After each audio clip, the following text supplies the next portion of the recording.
ലോകത്തിലുള്ള എല്ലാ വനിതകൾക്കും ഒരു വനിതാ ദിനാശംസകൾ. അതുപോലെ തന്നെ ഈ വനിതകളുടെ ശക്തിക്ക് പിന്നിൽ പ്രവർത്തിച്ച എല്ലാ പുരുഷന്മാർക്കും ആശംസകൾ.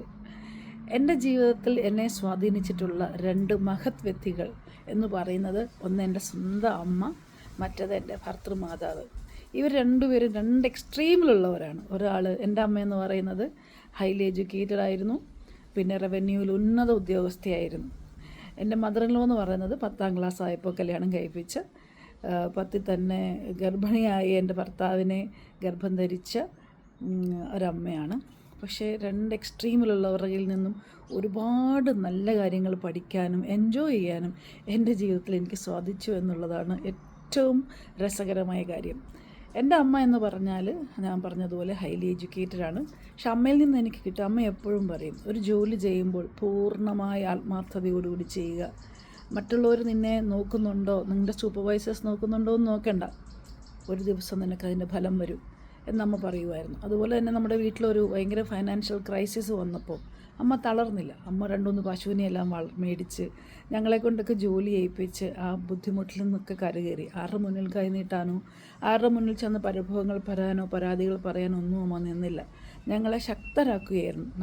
നന്നായി ശാസിക്കുമായിരുന്നു, നന്നായി ശിക്ഷിക്കുമായിരുന്നു. എങ്കിലും അമ്മയുടെ ഒരു പ്രചോദനമുണ്ടല്ലോ, അതാണ് എന്നെ കരുത്തുറ്റ ഒരു സ്ത്രീയാക്കി വളർത്തിയതെന്ന് എനിക്ക് നല്ല ഉറപ്പുണ്ട്. അതുപോലെ തന്നെ സ്നേഹം കൊണ്ട് എന്നെ വീർപ്പ് മുട്ടിച്ച ഒരാളാണ് എൻ്റെ മദറിൻലോ. ചില സമയം കട്ടിലിൽ ഇങ്ങനെ കെട്ടിപ്പിടിച്ച് എൻ്റെ അമ്മയെ കെട്ടിപ്പിടിച്ച് കിടന്നിട്ടുണ്ട്. എൻ്റെ സ്വന്തം അമ്മയിൽ നിന്ന് കിട്ടാത്ത എന്തൊക്കെയോ പരിലാളനയും ലാളനയും എല്ലാം എൻ്റെ ഭർത്തൃമാതാവിൻ്റെ നിന്ന് എനിക്ക് കിട്ടിയിട്ടുണ്ട്. അമ്മ വെളുപ്പിന് ഒരു 4-4:30 ആകുമ്പോൾ എഴുന്നേക്കും. അടുക്കള ജോലിയൊക്കെ തീർത്ത് അമ്മ രാവിലെ അമ്പലത്തിൽ പോയിട്ട് വരുന്ന സമയമായിരിക്കും നമ്മളൊക്കെ എണീറ്റ് വരുന്നത്. എന്നും രാവിലെ കുളിച്ച് ശുദ്ധമായിരിക്കും. അതുപോലെ തന്നെ എനിക്ക് മോനുള്ളപ്പം എനിക്കും എൻ്റെ ഭർത്താവിന് സിനിമയെ കാണാൻ ഭയങ്കര ഇഷ്ടമായിരുന്നു.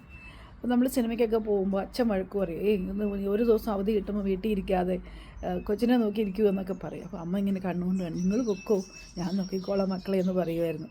അതുപോലെ എൻ്റെ കുഞ്ഞു മോനെ ഞാൻ എൻ്റെ അമ്മയുടെ കൊടുത്തിട്ടാണ് പൊയ്ക്കൊണ്ടിരുന്നത്. അമ്മയെ കുളിപ്പിക്കുകയും ഭക്ഷണം കൊടുക്കുകയും ഒക്കെ ചെയ്തിരുന്നത് എൻ്റെ അമ്മായിമ്മയാണ്. അമ്മയെന്ന് പറയാൻ എനിക്ക് ഇഷ്ടമില്ല, എൻ്റെ അമ്മ തന്നെയായിരുന്നു എൻ്റെ പ്രിയപ്പെട്ട രാധക്കുട്ടി. പിന്നെ പറയാനുള്ളത്, അമ്മയുടെ ഹാർട്ടിൻ്റെ വാൽവ് മാറ്റി വെച്ചതാണ് എൻ്റെ അമ്മായിയമ്മയുടെ കാര്യം ഞാൻ പറയുന്നത്. അപ്പോൾ നമുക്കന്ന് ആ കല്യാണം കഴിഞ്ഞ സമയത്ത് ഒരുപാട് വർഷങ്ങളായി കേട്ടോ, 93-ലെ കാര്യമാണ് ഞാൻ പറയുന്നത്. നമുക്കൊരു ബൈക്കേ ഉള്ളൂ. അപ്പോൾ അമ്മ പറയും, മോനെ വിളിച്ചിട്ട് പറയും, എടാ എന്നെ ബസ് സ്റ്റോപ്പിലോട്ടൊന്ന് ഇറക്കൂ, നീയും അവളൂടെ വന്നേക്കാൻ പറയും. എനിക്ക് എൻ്റെ അമ്മയിൽ നിന്ന് അങ്ങനെയൊന്നും പ്രതീക്ഷിക്കാൻ പറ്റില്ലായിരുന്നു. പ്രത്യേകിച്ച് രോഗിയായ അമ്മ ബസ്സിൽ കയറി പോകുമായിരുന്നു. അന്നൊന്നും എനിക്കത് മനസ്സിലാകുന്നില്ല, എന്ത് വലിയ സാക്രിഫൈസാണ്, അല്ല ത്യാഗമാണ് എൻ്റെ അമ്മായിയമ്മ ചെയ്തിരുന്നതെന്ന് എനിക്ക് മനസ്സിലായിട്ടില്ല. പിന്നീട് ഇരുന്ന് ആലോചിക്കുമ്പോൾ നമ്മളൊക്കെ ആ അവസ്ഥയിലെത്തുമ്പോഴാണ് അമ്മയുടെ മഹത്വം എത്രയായിരുന്നു എന്ന് മനസ്സിലാകുന്നത്. അതുപോലെ തന്നെ ഭക്ഷണം പാക്ക് ചെയ്ത് എൻ്റെ ലഞ്ച് ബോക്സാക്കി തരിക.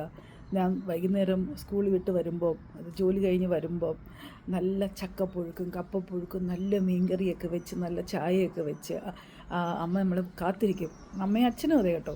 അപ്പോൾ നമ്മുടെ അമ്മാവന്മാരും കുടുംബത്തുള്ള എല്ലാവരും ഉണ്ടാവും അവിടെ. അമ്മയുടെ അമ്മാവന്മാരും അങ്ങനെ എല്ലാവരും കൂടെ വന്ന് ഞങ്ങൾ നീളമുള്ളൊരു തിണ്ണയിൽ ഇങ്ങനെ എല്ലാവരും കൂടെ ഇരുന്ന് ഭക്ഷണം കഴിച്ച് വർത്താനമൊക്കെ പറഞ്ഞ് എൻ്റെ ജീവിതത്തെ ഏറ്റവും ആസ്വദിക്കാൻ പറ്റുന്ന രീതിയിൽ എൻ്റെ വിവാഹ ജീവിതം ആക്കി തന്നതിന് ഏറ്റവും വലിയ കടപ്പാട് എൻ്റെ അമ്മായിയമ്മ ശ്രീമതി ആർപ്പൂക്കര തെക്കേടത്ത് രാധക്കുട്ടിയോടാണ്.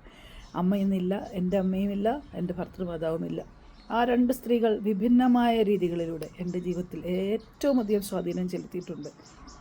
ഒരിക്കലും തളരരുതെന്നും കരഞ്ഞിരിക്കരുതെന്നും എന്നെ പഠിപ്പിച്ച എൻ്റെ അമ്മയാണ്.